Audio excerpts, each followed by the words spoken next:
పిల్లిగా పాడుతున్న నా ఎంబై అశోక్ అన్న గట్టిగా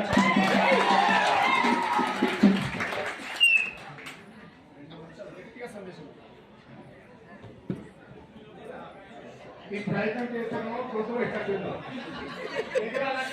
అక్కడే కార్మికులు ఇబ్బందులు ఉన్నాయి. ఈ ఎట్లా సోమన్న సెట్ అయిపోతుందంటే ఆ సరం వచ్చేస్తుంది.